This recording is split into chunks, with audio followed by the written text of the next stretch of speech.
Kolipayo Indoba. Bienvenue tout le monde. Aujourd'hui, je vais vous faire un petit truc comment faire sécher ces champignons sauvages ou exotiques soi-même. Donc, ce que ça vous prend, c'est une aiguille, du fil à coudre, un cintre ici et bien sûr vos champignons frais. Donc, comment est-ce qu'on procède? C'est assez simple, vous allez voir. Vous prenez les champignons ici. Bien important que vous gardez la queue et tout ça pour pouvoir passer le fil à l'intérieur. Donc, tout ce que vous avez à faire, c'est un peu à faire de la couture finalement de votre champignon. C'est que vous allez piquer ici à l'intérieur du champignon. Une fois que vous avez passé le fil ici, vous voyez ce que ça donne. Très simple. Vous avez tout simplement besoin de faire un nœud sur votre cintre.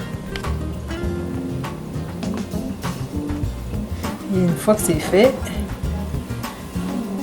tout ce que vous avez besoin de faire, c'est à le suspendre au-dessus d'une cintre.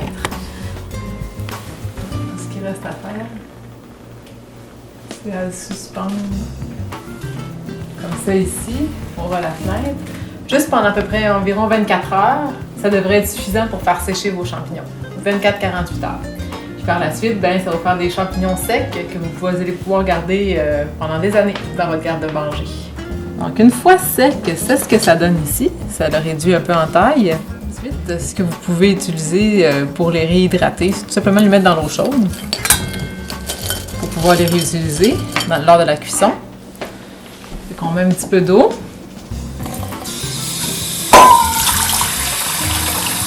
Et voilà.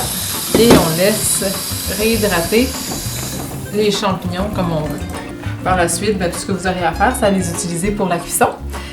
Par contre, il ne faut pas oublier non plus que comme ça va avoir été imbibé d'eau, ça va avoir de l'eau durant la cuisson aussi. Donc, s'il y en a qui ne veulent pas avoir ce problème-là, puis avoir l'espèce de texture un peu trop caoutchouteuse lors de votre dégustation en sauce, ce que vous pouvez faire, c'est tout simplement les passer. Moi, ce que j'ai ici, j'ai une espèce de petit moulin à café. Fait que ce que je fais, c'est que je mets des champignons carrément secs dedans. Puis, je le passe au robot, dans le fond, au moulin à café. Donc, vous voyez, ça fait une belle poudre ici, une poudre de champignons. Donc, ce que vous pouvez faire par la suite, c'est tout simplement l'ajouter à vos sauces. Les sauces maison que vous faites, vous l'ajoutez comme ça ici et vous laissez mijoter pendant 1 à 2 minutes, le temps que ça imbibe le goût des champignons et vous allez avoir une belle sauce avec un bon petit goût que les gens ne sauront pas c'est quoi.